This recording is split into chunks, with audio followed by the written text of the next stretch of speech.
Bienvenue sur cette chaîne dédiée au podcast Les Chroniques de Via. Aujourd'hui, je reçois Caleb Menou. C'est un jeune entrepreneur béninois qui a décidé de mettre les textiles locaux à l'honneur et les faire adopter par le plus grand nombre.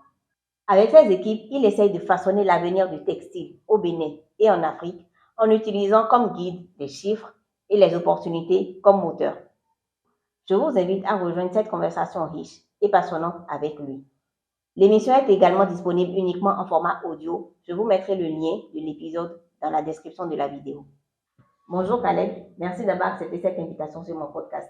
Bonjour Olivia, c'est un plaisir pour moi de partager ce moment avec toi et ton équipe. Pour les auditeurs qui ne te connaissent pas, est-ce que tu pourrais te présenter à nous? Je suis Ferréol Caleb Menou Omoyeli. Je suis béninois, originaire du Nigeria. J'ai 28 ans. Je suis le cofondateur et le manager de Safari Textile, qui est une entreprise créative qui conçoit et commercialise du textile artisanal personnalisé pour les marques de vêtements et les personnels d'entreprise. Entre autres, je suis également consultant, coach formateur dans un cabinet où j'accompagne les entrepreneurs à concevoir et à présenter leurs projets d'entreprise dans le but d'avoir des investissements. D'accord, ok. Safari Textile, qu'est-ce qui a inspiré ce concept? Comment est-ce que l'aventure a commencé? Comment est-ce que l'aventure a commencé? Alors, je veux vraiment aller vraiment en arrière. C'est le désir que j'ai envie parce que quand tu m'as contacté pour ce podcast, ça m'a permis vraiment d'aller à la base, Au commencement même. à l'origine. Donc déjà, pour un début, je vais faire un petit voyage dans mon enfance. Je me rappelle, moi tout petit, j'avais l'habitude de me rapprocher des personnes âgées pour leur poser des questions sur divers sujets. Et à l'école, souvent, on nous disait que au Bénin, le coton, c'est l'or blanc. Donc, déjà, très jeune, j'avais un oncle qui était un ingénieur agronome. Et souvent, on s'assoit et je lui pose des questions sur le coton, le textile.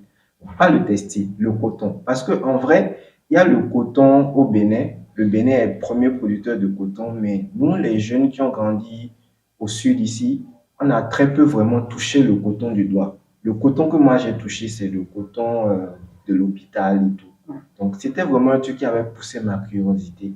Donc, déjà, dès le bas âge, je me posais déjà des questions sur le coton. Donc, en grandissant, il faut dire que dans mon cursus, par rapport à mon cursus, rien ne me prédestinait à me retrouver dans le textile. Parce que j'ai fait une formation en génie industriel et gestion de la qualité. J'ai une licence professionnelle et je devais faire mon master en sécurité alimentaire en Hollande. Donc, je devais d'abord partir à Accra pour pouvoir faire ma certification en anglais et puis continuer parce que j'avais obtenu une bourse. Donc, c'est comme ça que je me suis retrouvé au Ghana. Donc, au Ghana, j'ai fait ma formation, mais on avait beaucoup de temps libre. On avait beaucoup de temps libre et dans ma résidence, à côté de ma résidence, il y avait Nalem Clothing. Nalem Clothing, c'est l'une des plus grandes maisons de mode au Ghana. Donc, chaque fois que j'allais en cours, je passais devant la maison. Bon, c'était juste une maison de mode, quoi. Et c'est un de mes camarades qui m'a parlé de l'entreprise, qu'il a eu à visiter ça et tout et tout. Je dis, ah waouh, ok, je vais visiter. Donc, j'ai visité l'entreprise, j'ai appris à découvrir l'entreprise. J'ai vu que c'était vraiment une entreprise de textile où ils font des choses vraiment magnifiques, ils font du textile et tout. J'ai rencontré également le directeur général. Je lui ai posé des questions. Tout ça me permettait quand même de m'imprégner de la culture du Ghana, de découvrir le Ghana et tout. Mais par ailleurs, j'ai aussi un ami qui est dans le textile, qui s'appelle Yann Dossino, qui avait une marque de vêtements qui s'appelle Raw Clothing. Donc, il s'approvisionnait en textile au Ghana. Donc, un jour, il avait mis un statut sur WhatsApp que est-ce qu'il y a quelqu'un à Accra pour l'aider à avoir du textile. Donc, j'ai répondu que, ah, bro, je suis à Accra parce que c'est un ami que je connais depuis 20 ans. On a fait le primaire ensemble. Je suis à Accra. Donc, c'est là, il m'a envoyé les sous et tout. Il m'a dit où je devais me retrouver le textile. Donc, je suis allé au marché et tout. Donc, c'est comme ça l'aventure a commencé. J'ai commencé par acheter du batik au Ghana que j'envoyais au Bénin. Donc, c'est ce que je faisais en plus de ma formation là-bas et tout. Mais j'ai tellement pris goût à la chose et j'ai commencé par rencontrer les artisans, par leur poser des questions et tout. Et comme il y avait Nalem Clothing aussi que j'avais découvert et tout, j'ai dit, ah tiens, il y a une marque de vêtements ici au Ghana qui fait exactement les mêmes choses. Donc, juste pour essayer d'appliquer mon anglais et mes compétences, j'ai dit, je vais essayer de négocier un partenariat entre les deux marques. Donc, j'ai commencé la démarche, j'ai rencontré l'équipe, j'ai présenté la marque de mon ami, j'ai présenté les produits qu'on faisait. Ils étaient vraiment émerveillés. Donc, ils voulaient qu'on fasse affaire. Donc, j'ai écrit à mon ami à qui j'envoyais déjà du textile. Et lui aussi, il est venu au Ghana. Donc, il est venu au Ghana. On a eu une séance de travail avec l'équipe de Nalem Clothing. On a eu un partenariat où il fallait distribuer les produits de sa marque Raw Clothing au Ghana au travers de Nalem. Parce qu'ils avaient une grande ligne de distribution là-bas. Donc, c'est comme ça a commencé et tout. Du coup, à un moment donné dans le partenariat, il y avait un problème parce que eux, ils sont sur un grand marché, ils doivent faire de la production de masse pour pouvoir réduire les coûts et vendre en quantité. Donc, c'était un peu compliqué. Donc, ils nous ont dit, franchement, on ne peut pas continuer le partenariat. Il nous a parlé comme un aîné. Allez-y, revenez quand vous êtes prêts parce que nous, on fait les choses en grand. Donc là, on a un peu un step back. Donc, c'était 2018-2019 par là. Donc après, je suis rentré au Bénin, mais j'ai traversé beaucoup d'autres choses, hein. J'ai fait une longue dépression, j'avais des problèmes, tout ça, tout ça. Donc c'était un peu compliqué sur ma vie personnelle. Donc je devais encore me restructurer et tout. Donc j'étais revenu à Cotonou. Il y avait d'abord la Covid qui a commencé, je suis revenu à Cotonou. Donc on ne pouvait plus envoyer des vêtements d'Accra au Bénin. Ah oui, la Covid et ses dégâts. Et ses dégâts. C'est vrai qu'il y a eu un moment où on traversait la frontière de manière clandestine pour envoyer les marchandises, mais ce n'était pas trop aisé, ce n'était pas sécurisé. Donc, je me suis trouvé un emploi dans une agence digitale de la place où j'étais chef projet digital pendant 6 mois. Et avec la Covid, ça a affecté beaucoup d'activités. Donc, c'était difficile, c'était compliqué. Donc, à un moment donné, ça ne suivait pas les paiements, c'était compliqué. Les marchés, il y avait des promesses. Il y a eu vraiment un écroulement. Donc, j'ai arrêté l'activité et j'ai commencé par réfléchir à moi-même. Je me posais des questions existentielles et tout. Mais comment je fais tout ça et tout. Donc là, je me suis dit, bah, il est temps de me lancer dans une aventure où moi-même je prends le contrôle et tout. Je ne veux pas forcément attendre et tout. Je me suis assis avec mon ami et on s'est entendu et on a cofondé Safari Textile. Étant donné que lui, il avait déjà une certaine base dans le monde de la mode, moi, j'ai amené mes compétences en marketing, en entrepreneuriat, en vente et autres. Et on a commencé le business comme ça. On a fait une campagne de levée de fonds. Déjà avec sa marque, on avait fait une campagne de levée de fonds pour pouvoir développer la marque. Et cette campagne de levée de fonds a fait qu'on a été remarqué par des Japonais. Donc ces Japonais nous ont contactés que voilà, on a aimé vos produits, tout ça, tout ça. Ils ont commencé par commander. Ils voulaient d'abord les vêtements, mais après, ils voulaient les tissus pour pouvoir faire eux-mêmes leur propre marque de vêtements.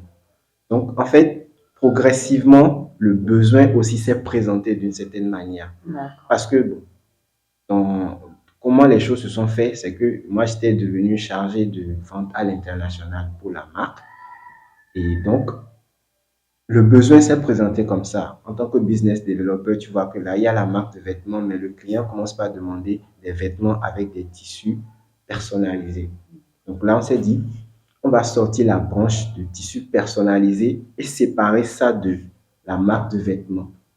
La marque de vêtements est restée Raw Clothing? Oui, la marque de vêtements est restée Raw Clothing. Avec vos tissus? Avec nos tissus, oui. Mais on a développé Safari Textile pour faire du textile pour les marques de vêtements. Parce qu'il y avait aussi un problème. En fait, c'est beaucoup de choses. Il y avait aussi un problème, c'est qu'au niveau de Raw Clothing, quand on achetait les tissus au marché pour faire les vêtements, c'était difficile de revoir les mêmes tissus pour faire les mêmes modèles. Alors que tu as déjà fait le tissu, tu as fait la photo. Donc, pour faire de la distribution de masse, il faut maîtriser la matière première.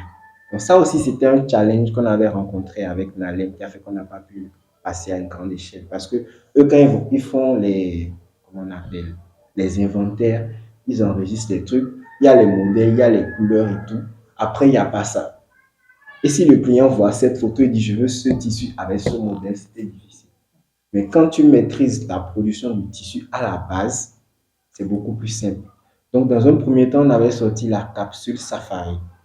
On a fait des vêtements avec les tissus Safari, motifs de girafe, motifs africains, les masques africains et tout. Et ça a passé, ça a marché. Donc, c'était déjà le premier test avec la marque Raw. Et puis, il y a eu cette marque japonaise qui est venue. Donc, on leur a fourni du textile dans un premier temps. C'est passé. Donc, elle nous a contacté. Elle a dit qu'elle aussi, elle souhaiterait faire une campagne de levée de fonds au Japon. Donc, on l'a accompagné dans le processus de campagne de levée de fonds. On a fourni les contenus, on a structuré le projet ensemble, on a vraiment bossé ensemble. Et la campagne de levée de fonds a eu un taux de réussite de 179%. Ah oui, Donc, ça, c'est un chiffre qui indique qu'il y a c'est un bel espoir quand même. Voilà.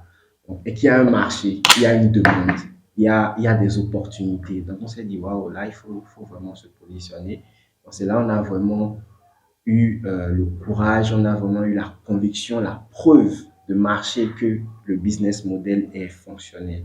Donc, on a commencé par travailler, par fournir du textile personnalisé pour cette marque de vêtements-là. Donc, notre premier client, c'était cette marque japonaise. Ensuite, il y a eu une autre marque de vêtements qui est installée au Canada, mais qui a été créée par des jeunes Africains de la diaspora, qui s'appelle Westaf, qui avait aussi le même besoin et qui nous connaissait aussi, qui nous a contactés. On leur a également fait du textile personnalisé qui a été vendu au Canada. Ensuite, il y a eu Canal+, qui a voulu faire du textile personnalisé pour ses équipes. On leur a fait du textile batik pour les équipes de Canal+. Ils ont fait des t-shirts, ils ont fait des chemises, ils ont fait des robes et tout. Donc, avec toutes ces données-là, on avait tous les éléments possibles pour se lancer dans l'entreprise. Donc, c'est comme ça qu'on a lancé Safari Textile de manière informelle courant 2020-2021. Donc, ça allait. Et il faut dire, sans grands efforts, hein, les marchés venaient.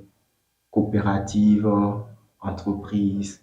On a eu des clients au Mali, on a eu des clients aussi aux États-Unis. On a eu, parce que les Américains, ces derniers temps-ci, sont vraiment dans une dynamique de reconnexion à leurs origines Oui, africaines.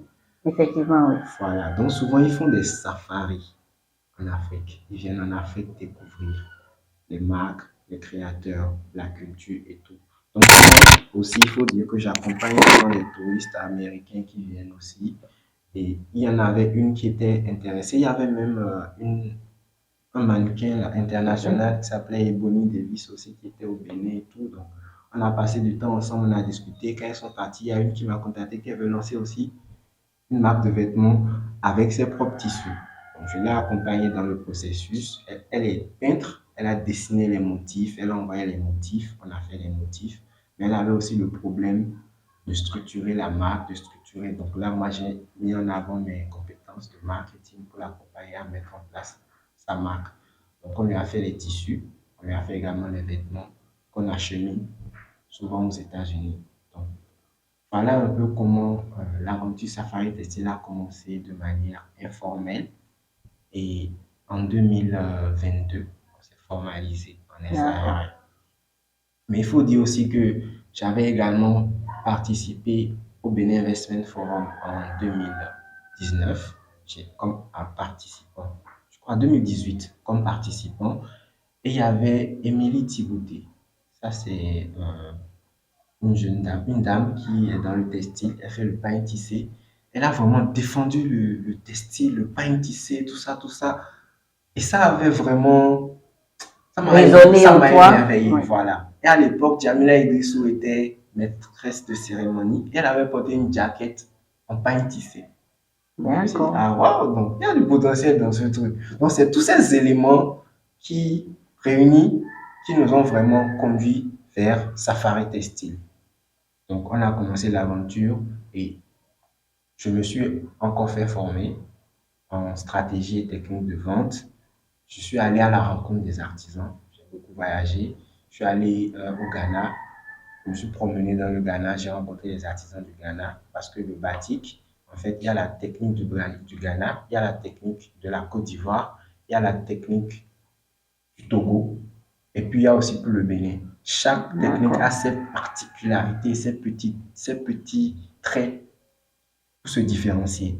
Et pour aller plus loin, au Ghana, il y a des familles qui font le batik où ils ne donnent même pas accès aux gens de voir comment ils le font. Ils ne forment pas des gens. Même quand tu viens pour dire je vais vous payer pour me former, ils ne forment pas. C'est des choses qui sont transmises de père en fils, Ok. de Qu'ils gardent génération, avec eux, en fait, voilà, précieusement. précieusement, de génération en génération. Même les artisans avec qui je travaille aujourd'hui au Bénin, c'est pareil. C'est des gens qui ont appris et ça se transmet de génération en génération. Je suis allé au Togo également, j'ai rencontré des artisans. Donc vraiment, la vision de Safari Textile, c'est de créer des ponts entre l'artisanat en Afrique et le reste du monde. Ouais, c'est-à-dire, nous, on est comme ce lien-là entre l'artisanat en Afrique et le reste du monde. Donc nous, on prend cet artisanat-là de, de manière archaïque. Il y a même une vidéo où vous allez voir, on a visité des artisans, on était avec des artisans et tout. On prend l'artisanat de manière archaïque et on lui donne une valeur ajoutée pour que ça puisse aller au bout du monde. Parce que par exemple, avec Safari Textile, on a participé à la Tokyo Fashion Week, on a participé à des Fashion Week aussi au Nigeria.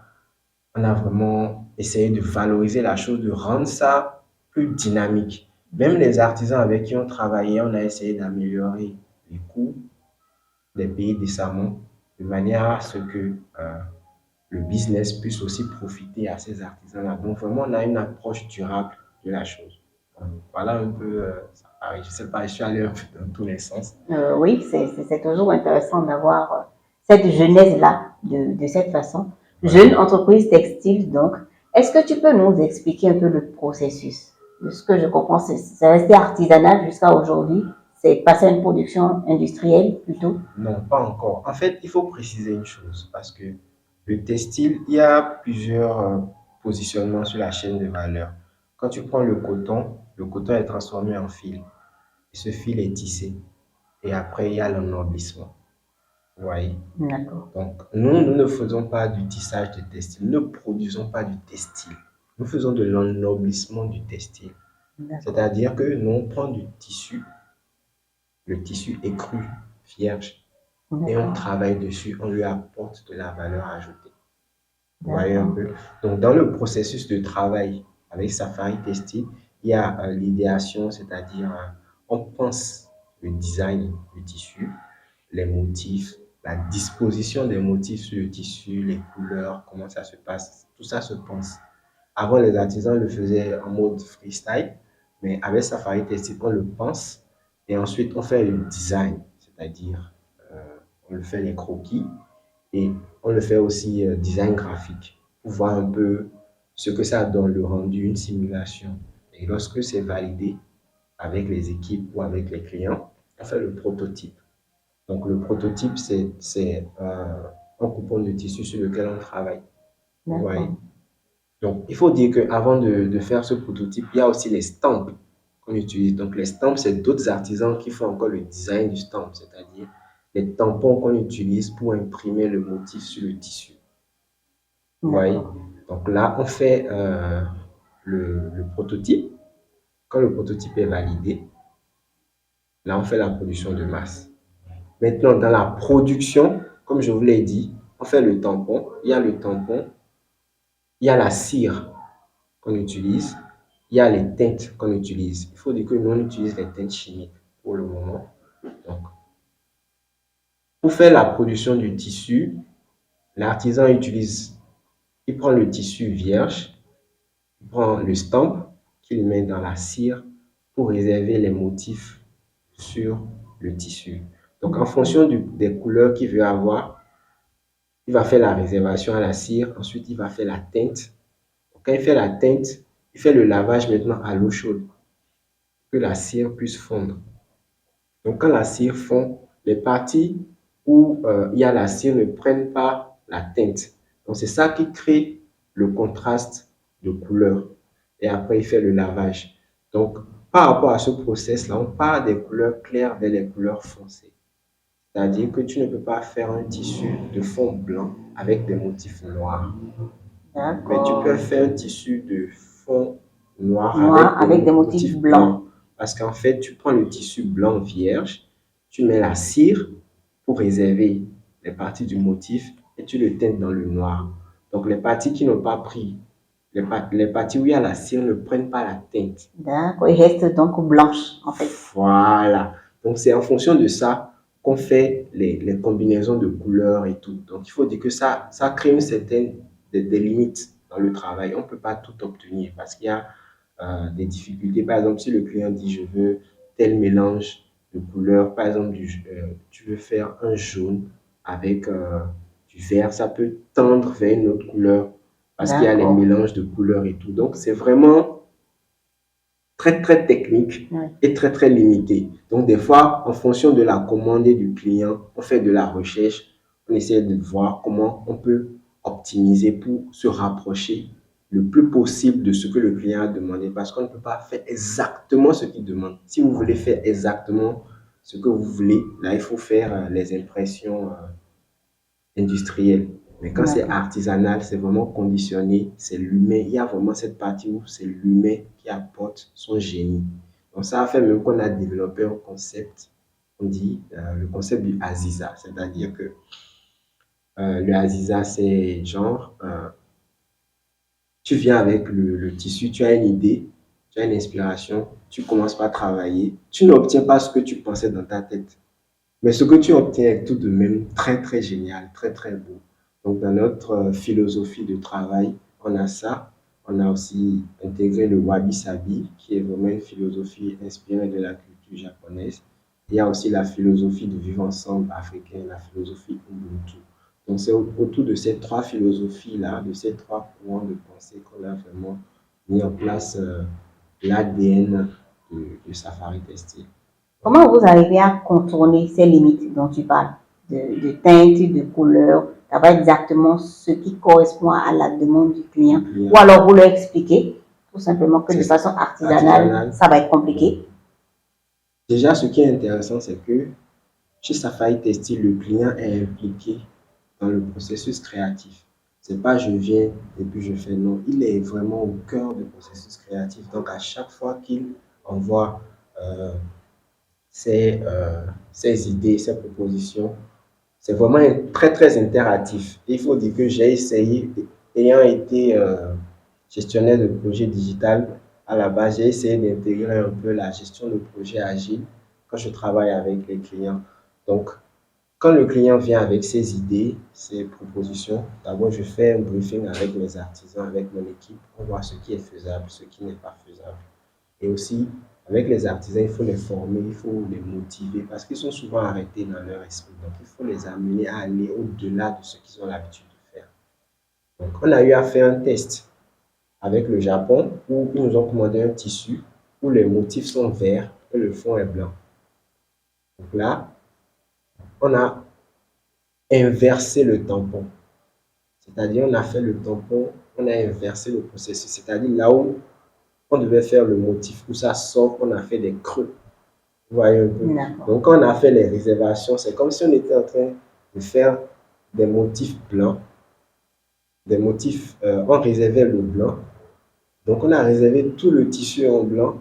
Et puis après, on a teinté ça en vert.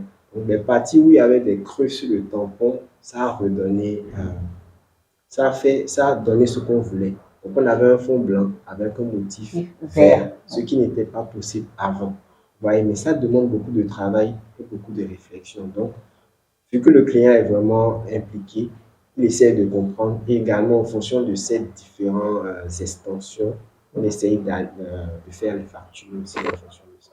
D'accord. Derrière tout cet investissement, il y a une volonté claire et nette de mettre, on va dire, l'Afrique à l'honneur, ou en tout cas l'artisanat africain. Je le dis à cause du wax, qui est aujourd'hui très répandu mais qui techniquement n'est pas le nôtre. Ça ne nous appartient pas. Ce n'est pas fondamentalement africain.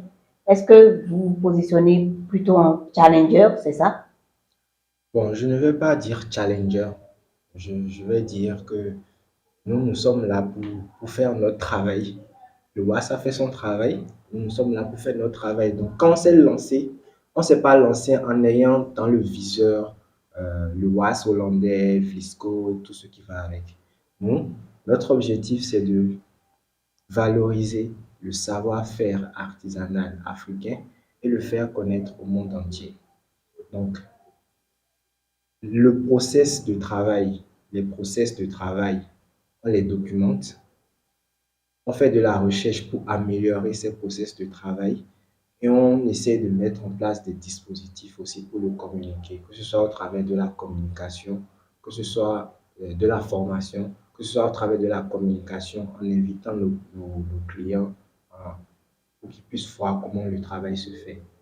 Vous voyez un peu. Donc la formation pour pouvoir pérenniser le savoir-faire de génération en génération et la communication pour pouvoir renforcer la relation client et la confiance dans le process de travail. C'est sur ça vraiment que vous jouez pour faire adopter votre produit par le plus grand nombre. Quelle est votre botte secrète? Voilà. C'est beaucoup plus le marketing, la communication ou cette différenciation-là à l'africaine? Bon, déjà, pour pouvoir faire adopter le produit au plus grand nombre et faire valoriser le savoir-faire, je crois que c'est deux choses différentes. Donc, par rapport à la valorisation du savoir-faire artisanal africain, c'est documenter les process, améliorer les process, communiquer dessus, c'est-à-dire former ou partager. Ouais. Maintenant, pour ce qui est de faire adopter le produit au plus grand nombre, ça c'est un travail de stratégie, stratégie de marketing, stratégie de communication et également la relation qu'on a avec nos clients. Nos produits sont consommés, nos principaux clients sont des créateurs qui ont des marques de vêtements. Donc, eux, ils font du prêt-à-porter, nous on fait du tissu. Donc, plus ils ont de clients, plus nous on vend du tissu. Donc, le travail qu'on fait derrière, c'est d'aider nos clients à développer aussi leur stratégie marketing, euh, la structuration de leur projet, leur image de marque, tout ça. On a toujours notre œil sur ça, en fait, pour pouvoir les aider à développer leur business. Parce que plus eux, ils vendent, plus nous, on vend. Donc, nous, on n'est pas obligé d'avoir 10 000 clients. Si on a 100 clients qui ont des marques de vêtements, qui vendent à des milliers de personnes, nous, on vend. Vous voyez? Donc, ça, c'est la première stratégie pour faire adopter le produit au plus grand nombre. Par exemple, aujourd'hui, je vous donne un exemple. Au Japon, le wax était considéré comme le textile africain par excellence. Mais aujourd'hui, c'est en train de changer. Ils ont fini par comprendre. Ce qui fait que le batik est en train de gagner du terrain au Japon aujourd'hui. Le batik gagne énormément du terrain et les gens ont commencé aussi par connaître Safari et par connaître les produits faits artisanalement en Afrique. Vous voyez un peu. Donc, c'est nos clients qui sont nos premiers ambassadeurs. D'accord. Vous voyez un peu. Maintenant, il y a le deuxième volet, c'est-à-dire le volet où on vend le pagne, comme les Visco et autres. Parce que notre approche, notre business model, c'est on fait du tissu personnalisé pour les marques de vêtements, tissu personnalisé pour les entreprises, tissu personnalisé pour les événements. Mais wax, Visco, Woodin, tout ce qui est importé là, c'est on vend 4 mètres, 5 mètres, 6 mètres, les balles au marché. Donc pour ça, il n'y a pas cet aspect de personnalisation. Non, il n'y a pas cet aspect de personnalisation. Donc, pour pouvoir en arriver là, même si on a la volonté, on est limité. Vous voyez, on est limité parce que pour ça, il faut produire en quantité pour avoir des prix compétitifs. Il faut un fonds de roulement pour pouvoir produire du stock et pouvoir vendre et faire écouler la marchandise. Et donc, ça demande beaucoup plus d'énergie que lorsque le client vient avec un besoin précis, on le produit, on le livre et puis ça part. Donc, aujourd'hui, on est vraiment beaucoup plus concentré sur cet aspect-là, la personnalisation. Le temps de grandir, pouvoir faire comme les autres et euh, atteindre le plus vaste marché. Mais il faut dire que pour pouvoir faire connaître nos produits, ce qu'on fait, c'est faire porter nos produits par des personnalités, comme par exemple le Benin Investment Forum. Jamila Idrissou, la maîtresse de cérémonie, avait porté du safari textile. Donc, on essaie de faire porter ça à des personnalités, à des artistes, à des gens qu'on connaît, pour pouvoir recommander nos produits petit à petit pour gagner du terrain. Donc, ça, c'est les stratégies qu'on fait. Également, organiser des ateliers créatifs où nos clients ou des sympathisants ou nos fans sur les réseaux sociaux viennent et participent au processus de création pour comprendre comment le tissu est fait, pour comprendre comment le tissu est créé, pour qu'ils puissent avoir une relation, développer une relation entre le tissu et le client. Parce que quand tu vends du textile réalisé artisanalement à un client, lui réfléchit comme si tu lui vendais euh, le tissu du marché produit dans les industries. Alors qu'une industrie de tissu fait, disons, près de disons, 2 tonnes de tissu par heure. Alors qu'un artisan, il va prendre une journée pour faire une certaine quantité de tissu. Vous voyez un peu? Donc, ce n'est pas la même chose. Mais le client, lui, il voit le tissu, le produit final. Donc, lui, quand tu lui dis un prix donné, c'est c'est énorme devant lui. Mais quand il participe au processus de création, il vient, il travaille avec les artisans, il puise l'eau, il touche à la cire, il voit les risques qui sont liés, il voit que c'est une œuvre d'art, il voit qu'on travaille vraiment sur le produit et que ce produit a une valeur ajoutée. Donc, il est prêt, il comprend le produit, il est prêt maintenant à payer le prix du produit et il est fier du produit. Donc, c'est vraiment ce qu'on a fait aujourd'hui pour pouvoir faire connaître, pour pouvoir faire adopter le produit au plus grand nombre. Quels sont pour toi les éléments clés du succès dans ce secteur-là, dans le textile? Les éléments clés du succès dans le textile, il y en a plusieurs. Mais ceux que moi j'ai identifiés, c'est le premier élément déjà, c'est d'être bien équipé, ouais, pouvoir produire de la qualité, être bien équipé, produire de la qualité, c'est-à-dire équipé financièrement, équipé matériellement, équipé humainement, pouvoir produire de la qualité. Parce que le Béninois, quand même, aime la qualité. L'Africain connaît la qualité. Tout le monde aime la qualité. Donc déjà, produire, mettre en place tous les dispositifs qu'il faut pour produire de la qualité. Ensuite, le deuxième point important pour le succès, c'est développer la bonne relation avec les créateurs. Parce que c'est les créateurs qui font connaître ton produit. Donc, avoir un maximum de créateurs qui adoptent tes produits. Parce que quand tu fais un tissu et c'est joli, on ne sait pas ce qu'on veut faire avec. C'est le créateur qui donne vie à ton produit. Voyez un peu. Sous d'autres cieux, les marques de tissus, ils embauchent des créateurs. Pour des marques de tissus qui ont les moyens, ils embauchent des créateurs qui font des vêtements avec le tissu pour que les gens puissent consommer. Vous voyez? Donc, ou tu payes des créateurs qui font des collections avec tes tissus, ou tu signes des partenariats avec des créateurs, mais tu dois être en relation permanente avec les créateurs pour qu'ils puissent valoriser tes tissus, pour qu'ils puissent faire connaître tes tissus. Donc, ça, c'est vraiment un point stratégique par rapport à la chose. Mais ce qui est intéressant, c'est que le tissu aussi, ce n'est pas uniquement pour faire le vêtement. Donc, avoir des partenariats aussi avec des décorateurs d'intérieur, pouvoir recommander des tissus pour faire des rideaux, avec des gens qui font des meubles, parce on peut prendre le tissu pour faire des meubles. Donc, c'est vraiment avoir une vision globale et un sens de relationnel poussé pour que tous les acteurs de la chaîne de valeur, dès que le tissu est validé au niveau de votre chaîne de valeur, les acteurs qui viennent après toi sur la chaîne de valeur puissent prendre le relais pour valoriser le tissu.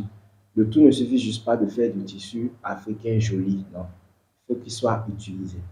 Donc, c'est ces éléments-là qui permettent d'avoir du succès.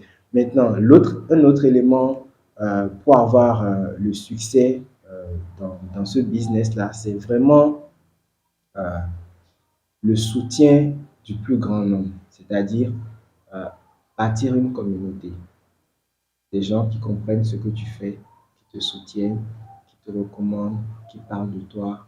C'est vraiment ça qui permet d'évoluer, d'évoluer. Donc, c'est les 3 points.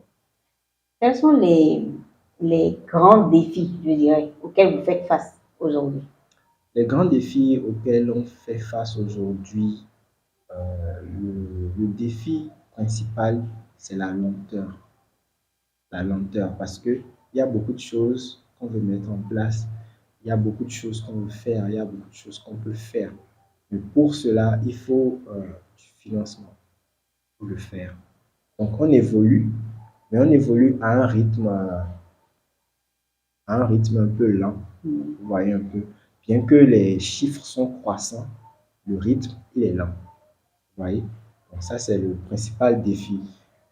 L'autre défi, un des défis qu'on avait rencontré, c'est que quand on fait les tissus, les tissus en stock, on avait du mal à écouler la marchandise. D'accord. Et c'était pourquoi? C'était justement parce que c'était pas valorisé, les clients ne savent pas ce qu'il faut faire avec, il n'y avait pas vraiment une relation avec les créateurs et tout, et tout, et tout. Donc, aujourd'hui, moi, de mon côté, je travaille vraiment à bâtir un réseau de créateurs, D'accord. connaître largement beaucoup de créateurs pour qu'ils puissent adopter mes produits, utiliser mes produits, les mettre en valeur, pour que ça puisse passer crème.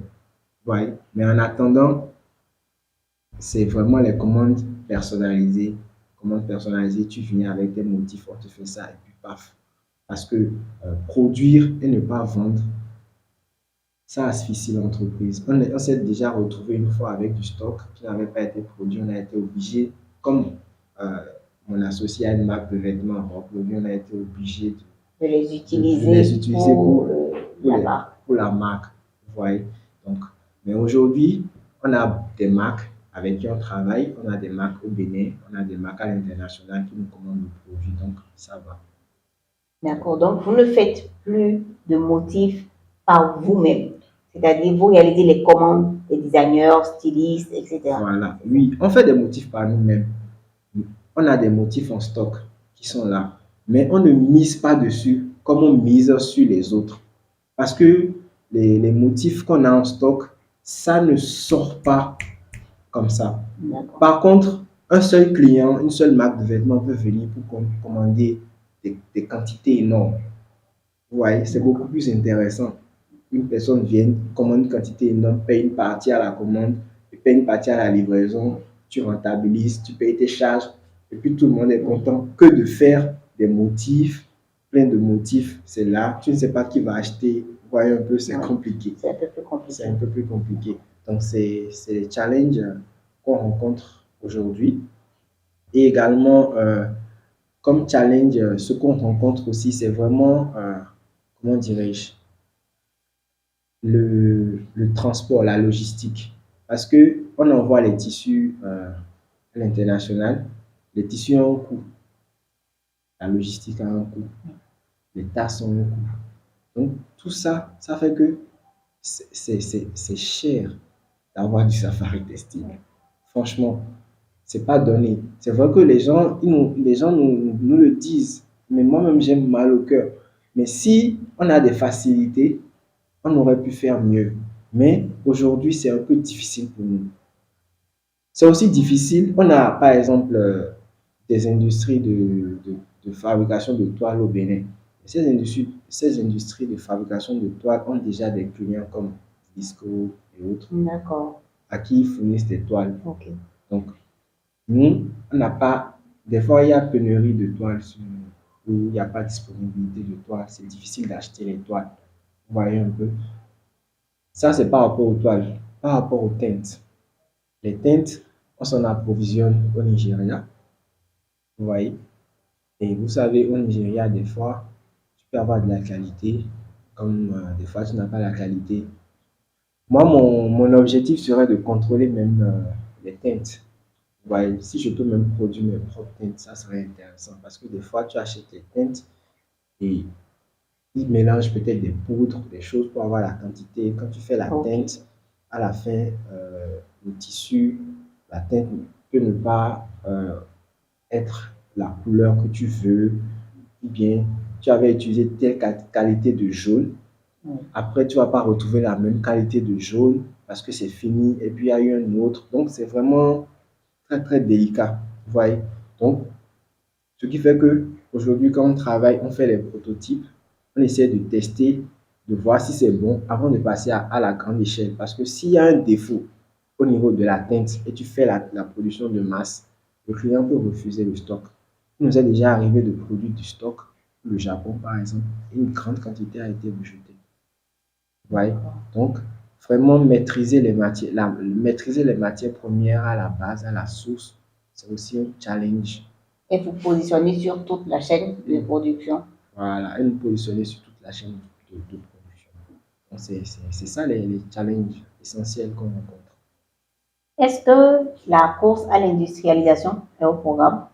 Est-ce que vous avez ça en perspective? Oui, la course à l'industrialisation est en perspective parce qu'il le faut. Mais le challenge, c'est que l'industrialisation demande de grands moyens. L'industrialisation demande énormément de moyens. Donc, courir à l'industrialisation, c'est rechercher des financements. Et rechercher des financements, ce n'est pas développer une entreprise. Parce que vous savez, tu sais, il y a un mythe aujourd'hui où on pense que être entrepreneur, c'est rechercher des financements. Et on passe à faire des pitchs, des présentations, incubateur en incubateur. Mais ce n'est pas ça, être un entrepreneur. Être un entrepreneur, c'est identifier un problème, proposer une solution contre de la rémunération. Mais si tu identifies un problème et au lieu de proposer des solutions de qualité, tu passes ton temps à chercher du financement, tu ne vas pas y arriver. Donc, du point de vue artisanal, on résout déjà un problème. On apporte déjà une valeur ajoutée. On gagne déjà de l'argent. Vous voyez? Donc, la perspective, c'est artisanat, semi-industrialisation, industrialisation. D'accord. Vous voyez? Donc, que notre artisanat aujourd'hui nous permette de grandir, de nous développer et de passer à une semi-industrialisation. Et que progressivement, si on grandit ou si les moyens se présentent, pouvoir passer à l'industrialisation. Mais je ne pourrais pas, avec mon équipe, mettre la tête à structurer l'artisanat et en même temps foncer dans Vers l'industrialisation. l'industrialisation. Donc, je dirais plutôt que je travaille à optimiser l'artisanat en ayant un œil sur l'industrie. Un œil sûr, un œil avisé. Un œil avisé sur l'industrialisation. Si jamais j'ai l'opportunité, le déclic, ou c'est ça, l'opportunité comme moteur, ça se présente, je vais la saisir sans réfléchir. Mais pour le moment, je travaille vraiment à maîtriser les choses, à le faire bien à petite échelle. Si la possibilité de passer à grande échelle vient, on ne va pas hésiter. Là, vous fonctionnez en 100% coton. Vous utilisez uniquement le coton. Est-ce que vous pensez à la possibilité de passer à d'autres fibres aussi? Bien sûr. La transformation d'autres fibres, comme la jacinthe d'eau, par exemple. Oui. Est-ce que c'est au programme ou... Oui, c'est un programme. C'est un programme. Je me suis renseigné, je me suis documenté par rapport à ça. Mais en fait, la vision sur le long terme, c'est non seulement de passer sur d'autres fibres, mais également d'adopter des teintes végétales. Vous voyez un peu. Imaginez un coton, un tissu fait avec du coton béninois, teinté avec des teintes végétales. Ça fait un tissu 100% végétal. Oui. Vous voyez un peu. Donc, faire de la recherche sur les teintes végétales. J'ai dit, il y a l'indigo qui peut nous permettre d'avoir, la feuille d'indigo qui peut permettre d'avoir du bleu. Et je salue d'ailleurs mon aînée Nadia Adanlé qui a développé une marque dans ce sens, qui fait de l'indigo. Mais en dehors du bleu, on peut avoir des teintes végétales avec d'autres couleurs, le jaune avec du curcuma, du rouge avec de l'hibiscus, du vert avec des plantes, il y a du jaune, de l'orange avec des racines de mangue. Donc, ça, c'est de la recherche. Vous voyez, c'est de la recherche et c'est de l'argent. La recherche, c'est littéralement brûler de l'argent. Mais moi, à mon stade actuellement, je suis en mode business, vous voyez. Donc, je ne peux pas me permettre, c'est vrai qu'à un moment, j'ai brûlé un peu pour faire des recherches, mais je ne peux pas me permettre à brûler de l'argent dans la recherche. Ça ne va pas me permettre de survivre, Oui. vous voyez un peu. Donc, pour ça, il faut des fonds pour financer la recherche. Déjà au niveau des teintes végétales. Au niveau des autres fibres aussi, c'est de la recherche, mais encore à une échelle encore plus grande. Je comprends. Voyez un peu. Parce on peut obtenir de la soie à base de fibres d'ananas. Ça serait intéressant d'avoir des tissus avec des fibres d'ananas assez légers. Est-ce que ça se fait déjà en Afrique, au Bénin ou en Afrique? Ça se fait en Afrique, ça se fait en Ouganda, ça se fait en Guinée, ça se fait en Tanzanie. Ça se fait de manière artisanale à des endroits. Il y a des scientifiques qui ont pris le relais. J'ai même participé à un forum où un scientifique a présenté les résultats de ses recherches avec des fibres de banane. On peut faire des sacs, des mèches, du tissu, beaucoup de choses extraordinaires avec des fibres de banane. Donc, les résultats de recherche sont là, mais s'équiper et produire en quantité demande de l'investissement, demande beaucoup d'investissement. Donc, oui, c'est des rêves, mais il faut les planifier, les découper en objectifs pour y arriver. Quels sont les conseils que tu pourrais donner aujourd'hui à un jeune entrepreneur qui veut se lancer dans le textile? Ok. Le premier conseil que je vais donner à un jeune aujourd'hui qui veut se lancer dans le textile, c'est d'avoir plusieurs sources de revenus. D'accord. C'est le premier, il faut être Il faut mieux réaliste. sécuriser. Oui, il faut être réaliste. Moi, c'est vrai. Avec Safari Textile, littéralement, je me suis lancé dans Safari Textile à une époque où j'étais vraiment plus bas que terre, que ce soit émotionnellement, parce que je traversais une forte dépression, que ce soit également financièrement. Sur tous les plans, j'étais à terre. Mais Safari, me lancer dans cette aventure entrepreneuriale m'a permis de me relever. Et ça m'a aussi aidé financièrement, je ne vais pas le mentir. Mais, mais le textile, c'est un secteur qui demande du temps. Ça demande du temps, il faut être patient pour pouvoir en bénéficier. Vous voyez un peu. Donc, c'est toujours bien d'avoir d'autres sources de revenus pour pouvoir gérer les charges du quotidien. Vous voyez, moi, je fais du coaching, je fais de la formation, j'ai eu à faire de la rédaction web et tout ce que je trouve à faire, je fais. Tant que je peux le faire et tant que j'aime le faire. Vous voyez. Donc, même quand tu te lances et que tu n'as pas un investissement et que tu es un entrepreneur avisé, tu sais que tout ce que tu gagnes, tu réinvestis dans l'entreprise Automatiquement. automatiquement. Donc, ce qui fait que si tu n'as pas d'autres sources de revenus à côté, tu ne pourras pas réinvestir dans, dans le business. Donc, ce que moi je dirais à un jeune aujourd'hui, c'est avoir d'autres d'autres sources de revenus à côté, être patient, persévérer. Ouais, il faut beaucoup de la persévérance. Et également, une chose qui m'a beaucoup aidé dans cette aventure de Safari Textile, c'est les qualités humaines. Voilà, il faut développer beaucoup de qualités humaines, c'est-à-dire les artisans, travailler avec les artisans, c'est pas facile. Déjà, travailler avec l'humain, c'est C'est déjà compliqué. compliqué.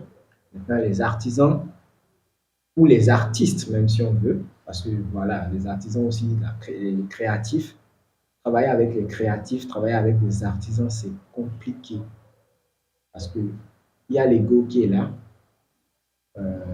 il y a les barrières qui sont là. Il faut les amener à aller au-delà de ce qu'ils ont appris, de dire. Parce qu'un artisan il va te dire, c'est comme ça que j'ai fait pendant tout. tout le temps. C'est comme ça il faut faire. On ne peut pas faire mieux. Tu dois pouvoir l'éduquer. Lui dire, vas-y, on peut faire comme ça, on peut améliorer. L'artisan n'est pas dans une perspective de développement, d'amélioration. Lui, c'est comme ça on le fait, c'est comme ça se fait. Tu ne peux pas me dire autre. C'est comme ça je le fais. Vous voyez? Donc, c'est vraiment, il faut de la pédagogie. Vous voyez un peu? Il faut des qualités humaines. Et ensuite, il faut savoir gérer les ressources. Et si tu ne sais pas gérer les ressources, pouvoir s'entourer des compétences qui vont te permettre de bien gérer les ressources. Je disais, c'est avoir une source de revenus à côté, c'est-à-dire avoir plusieurs sources. Essentiellement, un être humain est censé avoir 4 sources de revenus pour être stable. Donc, avoir des sources de revenus, être patient, persévérant, s'entourer des compétences qu'on n'a pas et avoir les bonnes qualités humaines, pouvoir collaborer avec ces compétences-là. Mais surtout, une vision large. Parce que si tu n'as pas une vision large, tu vas vite abandonner. C'est quand tu as la vision large, tu vois loin, tu sais là où tu vas, que tu arrives à surmonter les obstacles. Tu arrives à avoir de la résilience. Quand tu as une vision globale, quand ta vision est vraiment globale, peu importe les obstacles que tu rencontres sur ton chemin, tu sais là où tu vas, rien ne peut t'arrêter. Pour avoir du tissu safari. Pour avoir nos tissus, nous contacter via nos réseaux sociaux, Safari Textile, voyez un peu, ou par WhatsApp, plus 229 97 63 93 76. Nos produits sont également sur Africrea en ligne pour les achats. Nous sommes également à Couleur d'Afrique, sur la route de l'aéroport. Les tissus sont distribués également là. Nous avons un showroom également à Papa Milongo, où vous pouvez également venir voir nos produits, nos tissus, ce qui se fait, comment ça se fait et tout. Pour les commandes personnalisées, pour avoir du tissu safari personnalisé, la première chose, c'est avoir une idée de ce que vous voulez, pouvoir bien le communiquer, c'est-à-dire décliner cela en cahier de charge. Et nous, avec nos équipes, on vous dit ce qui est possible ou pas. Ensuite, on fait le prototype. Et lorsque le prototype est validé, on passe à la production de masse. D'accord. Nous avons encore beaucoup de choses à faire. L'idéal ne serait pas de copier ce qu'on a vu à, à l'extérieur et de le ramener ici, mais de comprendre quels sont nos besoins, quelles sont nos réalités. Et en fonction de nos besoins, en fonction de nos réalités, en fonction de notre vision, de pouvoir façonner une industrie textile qui nous ressemble. Et une industrie textile qui nous ressemble, c'est produire des vêtements avec des tissus africains, des modèles africains, des créateurs africains. Et pour cela, il faut travailler ensemble. Seul, on ne peut pas le faire. C'est pour ça que moi, je suis toujours ouvert pour toutes les collaborations, que ce soit avec des créateurs, des décorateurs ou même d'autres marques de tissus. Parce que le marché est vraiment vaste. Ouais, le marché est vraiment vaste et il y a beaucoup de choses à faire. Donc, travailler ensemble, travaillons ensemble. Je suis ouvert, je profite de ce canal pour le dire, je suis ouvert pour toutes les collaborations. Parce que si on ne collabore pas ensemble, on ne pourra pas y arriver. Merci, Caleb. Merci infiniment pour ce beau moment de partage. Merci à toi aussi pour l'intérêt. Merci à toi, merci à ton équipe. Et On se revoit on bientôt. se revoit bientôt.